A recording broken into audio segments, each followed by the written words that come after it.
The day my entire world shattered started with a suitcase and a promise.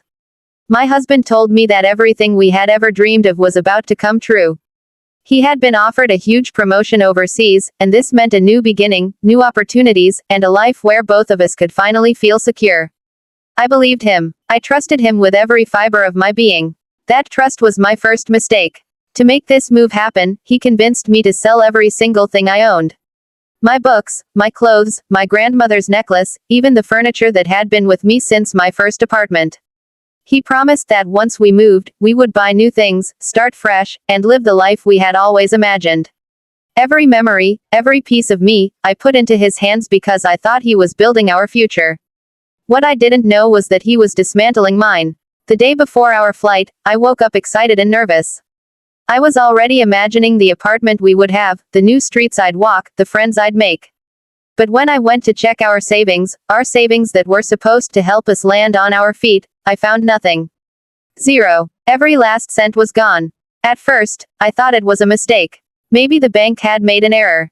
But when I called, they confirmed the worst. The account had been emptied by my husband. My heart started pounding in my chest, so hard I could barely breathe. I tried calling him, over and over, but his phone was off. Then the truth unraveled like a cruel movie. There was no job overseas. There was no promotion. My husband had used me, manipulated me into liquidating every possession I had, only to take the money and run off with his mistress. I remember sitting on the floor of our empty apartment, staring at the bare walls, feeling like my life had been stripped away piece by piece. My chest felt heavy, my throat tight, and tears just wouldn't stop falling. It wasn't just betrayal. It was humiliation. He hadn't just abandoned me, he had made sure I had nothing left. But here's the thing about being pushed into the darkest corner: you either collapse, or you fight.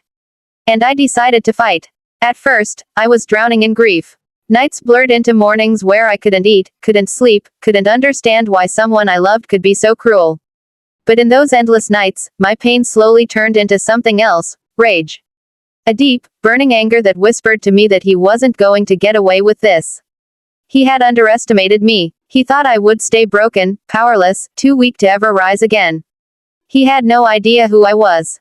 I started gathering information. Every email, every text, every transaction I could find, I saved. I spoke to friends who had seen him with this other woman, and they didn't hold back. Piece by piece, I collected a trail of evidence that showed exactly what he had done, not just morally, but legally. He had committed fraud. He had stolen from me, and he had lied to every single person around us to make it happen.